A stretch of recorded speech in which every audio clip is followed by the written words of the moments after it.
This is University of Accountancy, the world of e-learning. Performance measurement.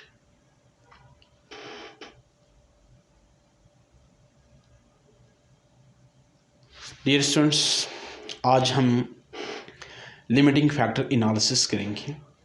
आज की video में हम लिमिटिंग फैक्टर एनालिसिस पे एक सिनारियो को डिस्कस करेंगे और इस सिनारियो के नतीजे में उठने वाले क्वेश्चंस का जवाब दे सकेंगे। चलते हैं सिनारियो की तरफ। सिनारियो ये है कि a company has the following production plan for the next 4 weeks. The figures reflect the full capacity level of operation. Planned output is equal to the maximum demand per product.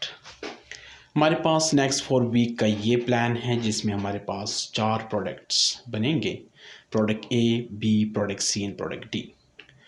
Selling price भी हर एक product की given है और इसके साथ बहुत variable और फिक्स कॉस्ट भी गिवन है। प्रॉफिट पर यूनिट आप देख सकते हैं कि 30, 42, 13 और 48 है।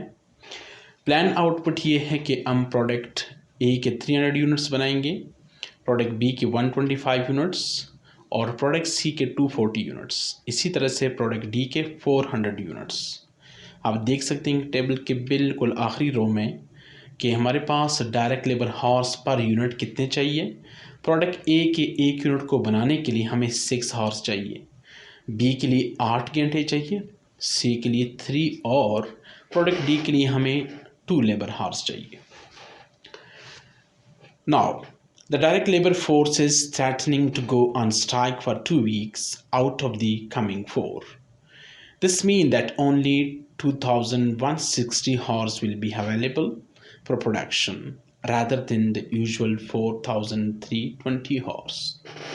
प्रॉब्लम ये है कि डायरेक्ट लेबर फोर्स की तरफ से एक थ्रेट दिया गया कि वो स्ट्राइक पे जा रहा आइंदा 2 weeks में, जिसमें से हमें जो लेबर हॉर्स अवेलेबल होंगे वो 2160 हैं इंस्टेड ऑफ 4320। यानी डायरेक्ट लेबर हमारा एक लिमिटिंग फैक्टर है।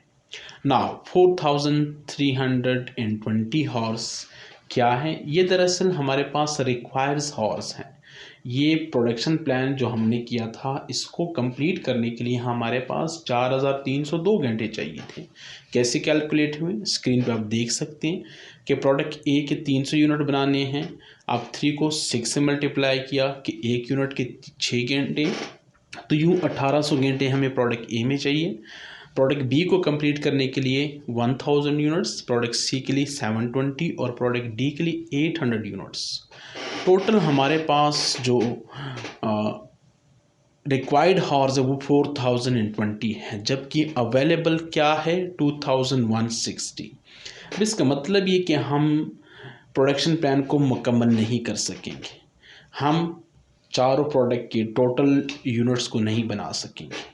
इस सूरत में करना क्या होता है, हमने सिर्फ और सिर्फ अपने रिसोर्सेज यानी स्केर्स या लिमिटिंग रिसोर्सेज उन प्रोडक्ट को एलोकेट करने हैं जिनकी कंट्रीब्यूशन पर स्केर्स रिसोर्स मैक्सिमम हो। तो आते हैं फर्दर सिनारियो क्या कहता है।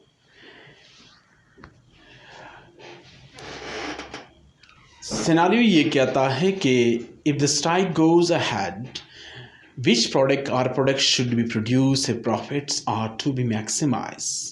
Please tick in the boxes in the table below as appropriate. कि इन केस अगर लेबर स्ट्राइक पे जा रही हैं, हमारे पास लेबर फोर्स की कमी है, तो फिर हमें कौन सी प्रोडक्ट बनानी चाहिए? क्या product A, product B, C, D सारे तो नहीं बना सकते क्योंकि हमारे पास रिसोर्स की लिमिटिंग है। सो डिसीजन रूल क्या है हमारे पास, यानी हम किस प्रोडक्ट को बनाएं, किसको हम ना बनाएं। The decision rule is a product which gives greater contribution पर scarce resource mean limiting factor should be produced. अब उसूल ये है कि जो भी प्रोडक्ट हमें पर limiting factor require for that product greater contribution margin दे रहे हैं, हम उसको पहले बनाएंगे। मतलब क्या हो, अब इसको सॉल्व करते हैं। देखते हैं हमारे पास चारों प्रोडक्ट की सेलिंग प्राइस 160, 214, 100 और 140 है। इससे हम लेस करेंगे तमाम वेरिएबल कॉस्ट, जो कि पहली चीज़ है रॉ मटेरियल कॉस्ट लेस करेंगे, फिर डायरेक्ट लेबर कॉस्ट वो भी वेरिएबल कॉस्ट है, ये भी हमने लेस करनी जो कि टेबल में गिवन है। वेरिएबल ओवरहेड कॉस्ट 24, ये भी हमने लेस करनी है। जो चीज़ हमने लेस नहीं करनी वो फिक्स कॉस्ट है, हम जानते हैं। तो इसलिए इन चारों को लेस करने के इन तीनों को लेस करने के बाद हमारे पास हर एक प्रोडक्ट की कंट्रीब्यूशन पर यूनिट आ जाती। तो यहाँ देख सकते हैं सबसे मैक्सिमम कंट्रीब्यूशन हमें प्रोडक्ट बी दे रहा है, प्रोडक्ट डी दे रहा है, फिर बी, फिर ए और फिर सी। लेकिन ये हमारे पास एक सही उसूल नहीं है। हमारा उसूल क्या था कि जो प्रोडक्ट हमें पर स्केर्स रिसोर्स इंक्रीज या मैक्सिमम कंट्रीब्यूशन दे रहे हैं हम उसको सबसे पहले बनाएंगे। तो हर एक प्रोडक्ट के लिए हमारे पास हॉर्स क्या चाहिए। अब देखें लेबर हॉर हमारे पास लिमिटिंग फैक्टर है। देखना ये है कि हर एक प्रोडक्ट लेबर हॉर कितने लेबर हॉर्स रिक्वायर करती हैं। तो product A require 6 hours, product B 8 hours, product C 3 hours और प्रोडक्ट डी 2 हॉर्स। कंट्रीब्यूशन पर लिमिटिंग फैक्टर हमने मालूम करना है। कंट्रीब्यूशन पर लिमिटिंग फैक्टर या पर लेबर हॉर ये है कि आप कंट्रीब्यूशन पर यूनिट को डिवाइड करें direct labour hours per unit. तो 46 को 6 से डिवाइड किया तो 7.67, 52 को 8 से डिवाइड किया 6.5। इसी तरह से 21 जो कि कंट्रीब्यूशन पर यूनिट है, इसको direct labour hour require per unit 3 से किया तो 7 और इसी तरह से डी। तो हम देख सकते हैं कि हमारे पास जो कंट्रीब्यूशन पर लिमिटिंग फैक्टर या पर स्केर्स रिसोर्स जो कि लेबर है वो सबसे मैक्सिमम डी के केस में। तो अगर हम रैंकिंग करें, रैंकिंग से मुराद ये है कि हम कौन सी प्रोडक्ट पहले बनाएं। First, which product should be produced. तो according to the ranking, ranking किस बुनियाद पे करेंगे, कंट्रीब्यूशन पर लिमिटिंग फैक्टर। तो डी को हम सबसे पहले फर्स्ट रैंक करेंगे, उसके बाद हम ए को रैंक कर रहे हैं क्योंकि कंट्रीब्यूशन पर लिमिटिंग फैक्टर बाकियों की बनिस्बत इसका ज़्यादा है। इसी तरह से थर्ड वन पे सी आ रहे हैं जो कि आप देख सकते हैं कि सी जो यहाँ थर्ड लेवल या थर्ड रैंकिंग में आ रहे हैं।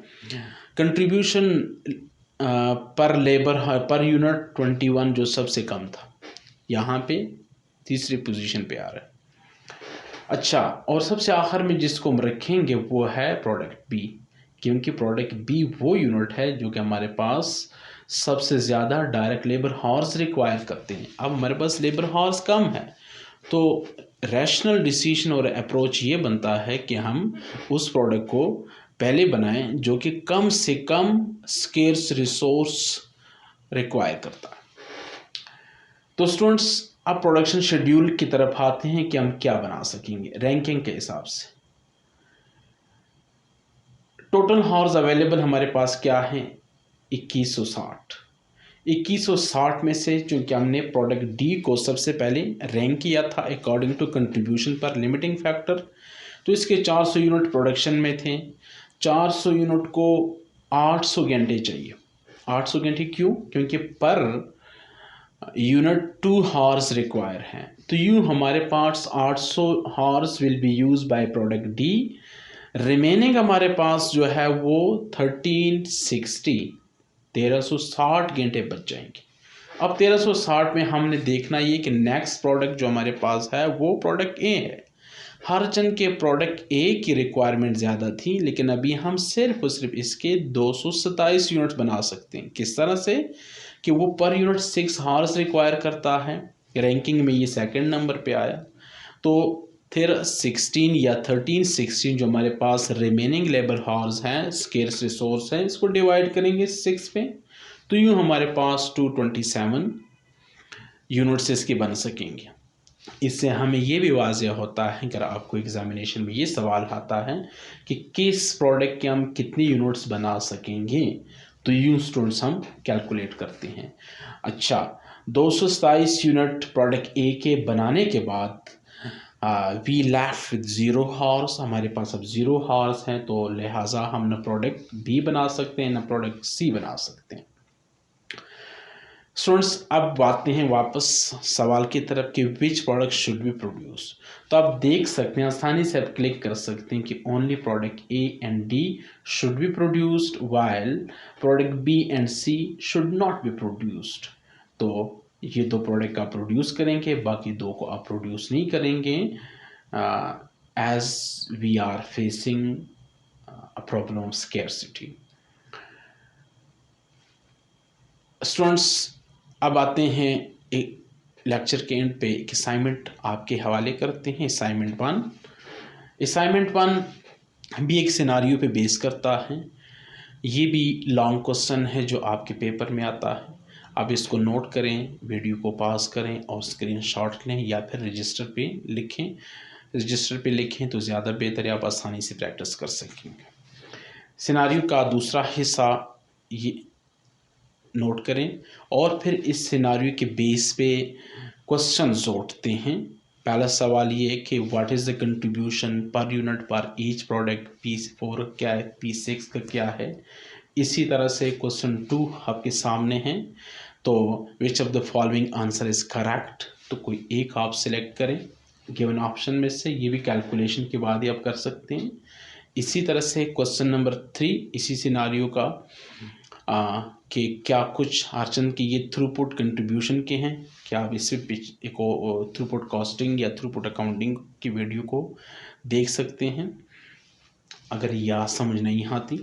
और क्वेश्चन नंबर 4 जो है कि indicate by selecting the relevant boxes in the table below which of the following constant would necessitate the performance of limiting factor analysis by M company.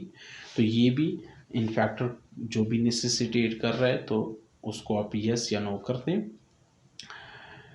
आखिरी question students, चूँकि ये हर एक क्वेश्चन के 2 number हैं, आखिरी क्वेश्चन में आपसे ये पूछ रहा है कि आप लिमिटिंग फैक्टर एनालिसिस करते वक्त एक प्रोसीजर के तहत एक प्रोसेस है जो कि मुख्तलिफ स्टेप्स पे मुश्तमिल है, एक प्रोसीजर है। तो उस प्रोसीजर के स्टेप्स क्या हैं, तो इनको आप स्टेप 1, 2, 3 में लिस्ट ऑफ स्टेप्स भी गिवन है, तो ऑप्शन करेक्ट ऑर्डर में आप पुट कर दें ABC से इंडिकेट करके। स्टूडेंट्स, ये आपकी असाइनमेंट इंशाल्लाह मुझे उम्मीद है कि आप ये असाइनमेंट कर सकेंगे। अगर आपको कोई प्रॉब्लम फेस आती है तो इंशाल्लाह इसी असाइनमेंट पे इसी क्वेश्चन के ऊपर मेरी नेक्स्ट वीडियो का इंतज़ार कीजिए। तब तक अल्लाह हाफिज़।